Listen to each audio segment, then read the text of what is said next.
Olá pessoal, eu sou Eliane Vieira, sou professora de língua portuguesa. Hoje é a nossa terceira aula. Nós estamos falando sobre tipos de sujeito. Na aula passada nós falamos sobre o sujeito simples e o sujeito composto.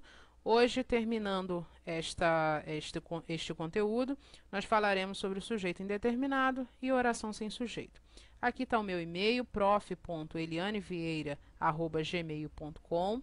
Se vocês quiserem mandar sugestões, tirar alguma dúvida, podem me mandar um e-mail que eu responderei com o maior prazer. Então, diretamente ao assunto, sujeito indeterminado. É aquele que não se pode determinar com precisão o núcleo. Então, grave essa palavra, não se pode determinar com precisão o núcleo.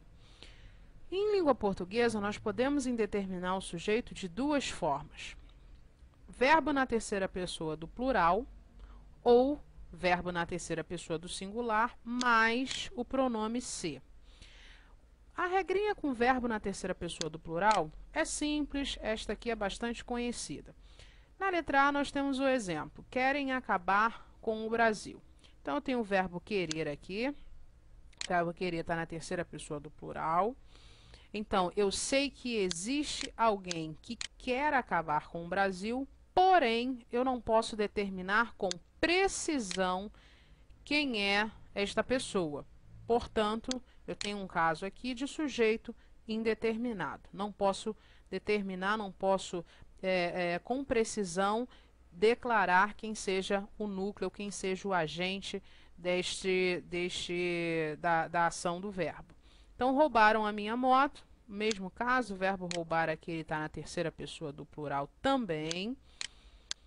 Roubaram a minha moto, também não posso determinar quem foi esta pessoa. Eu sei que alguém roubou, é óbvio, porque a minha moto não está mais lá. Sei que alguém roubou, mas não posso determinar quem seja esta pessoa. Portanto, dois casos de sujeito indeterminado. Uso do pronome se mais verbo na terceira pessoa do singular. Existem alguns verbos, alguns tipos de verbos que ocorrem isso em língua portuguesa. Quais são eles? Verbo transitivo indireto, verbo de ligação e verbo intransitivo. Esses três tipos de verbos de transitividade verbal, mais o pronome se, é que eu posso ter um caso aqui, que eu tenho um caso de oração de sujeito indeterminado. Exemplo, vive-se sempre correndo nas grandes cidades. O verbo viver é um verbo intransitivo. É um verbo intransitivo mais o pronome se. Ora, está dentro da minha regrinha. Verbo intransitivo, mais o pronome se. Então, eu tenho um caso de sujeito indeterminado. Eu sei que existe alguém que vive sempre correndo nas grandes cidades, mas eu não posso determinar com precisão quem seja esta pessoa. Mesma coisa embaixo, era-se feliz ali. Aqui eu tenho um verbo de ligação, é isso, mais o pronome se. Era-se feliz ali, verbo de ligação mais o se.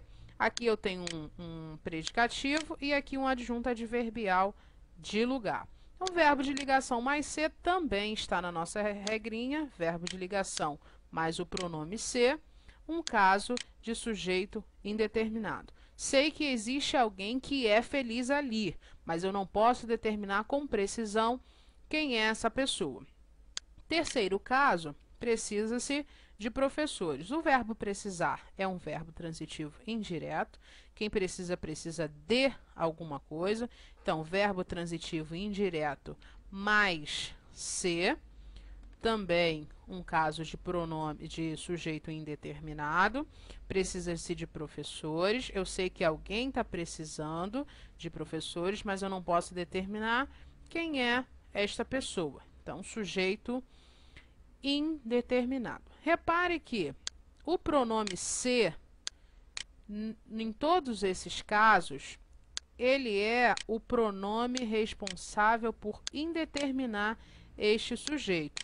Então, eu chamo este pronome de pronome indeterminador do sujeito.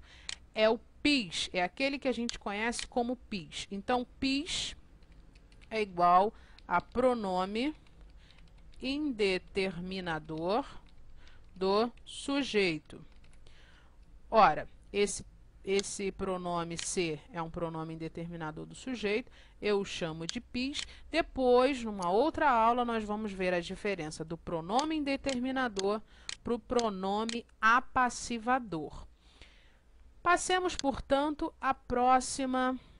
o próximo tipo de sujeito, a oração sem sujeito ou o sujeito inexistente. Aqui acontece sempre com verbos impessoais. O que são os verbos impessoais? São aqueles verbos que a gente não pode relacionar, que eles não se referem a nenhuma pessoa do discurso. Então, que tipo de verbo é esse? Fenômenos da natureza. Aqueles verbos que indicam fenômenos da natureza. Como chover, ventar, trovejar, nevar. Então, choveu muito esta tarde, eu tenho o verbo chover, indica fenômeno da natureza. E, portanto, eu tenho uma oração sem sujeito. O verbo trovejar, ora, mesma coisa. Trovejou a noite toda. Indica fenômeno da natureza, oração sem sujeito, portanto. O verbo haver, usado no sentido de existir, ele também é impessoal. Quando eu falo há muitos políticos corruptos no Brasil, eu posso perfeitamente falar existem muitos políticos corruptos, existem muitos políticos corruptos no Brasil. Então, repare o seguinte, que com o verbo haver, sendo impessoal, no sentido de existir, não há concordância porque não há sujeito. Então, uma oração sem sujeito. Porém, se a frase fosse existem muitos políticos no Brasil, o verbo existir é um verbo pessoal, ou seja, ele tem um sujeito. Então, quando eu falo existem muitos políticos corruptos no Brasil, eu faço a pergunta ao verbo. O que existe? Muitos políticos corruptos no Brasil. Ó. Então, muitos políticos é o sujeito do verbo existir. Então, se houvesse aqui existem...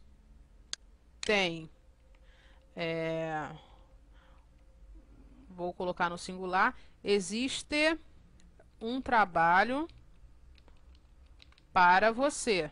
Ó, mesma história, ó. O que existe? Um trabalho. Um trabalho agora está no singular, então o verbo existir, ele vai concordar com o seu sujeito, que é um trabalho, também no singular, tudo bem? Houve muitas greves nas escolas. Posso trocar por existir? Existiu, existiram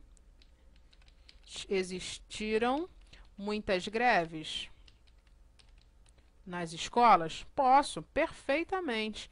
Então, houve muitas greves, o haver está no sentido de existir, portanto, impessoal.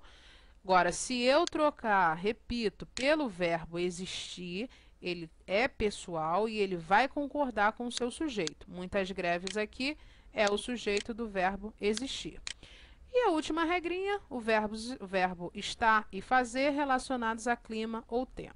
Então, o verbo estar relacionado a clima, está muito frio aqui, também uma oração sem sujeito, não existe uma relação desse verbo com nenhuma pessoa do discurso, com nenhum sujeito, com nenhum agente, portanto, oração sem sujeito. Faz meses que não bebo, ó, o verbo fazer no sentido de tempo decorrido, também impessoal, não há concordância com meses, então está errado falarmos fazem meses que não bebo.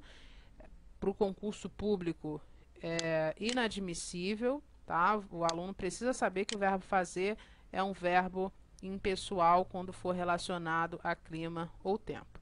E aqui o último exemplo, faz muito calor no Rio de Janeiro, verbo fazer aí no sentido de clima, faz muito calor no Rio de Janeiro. Também uma oração sem sujeito ou um sujeito inexistente. Então, pessoal, fechamos assim as nossas aulas sobre tipos de sujeito. Espero que vocês tenham gostado. Repito o meu e-mail, prof.elianevieira@gmail.com. Se vocês precisarem, podem me mandar um e-mail que com certeza responderei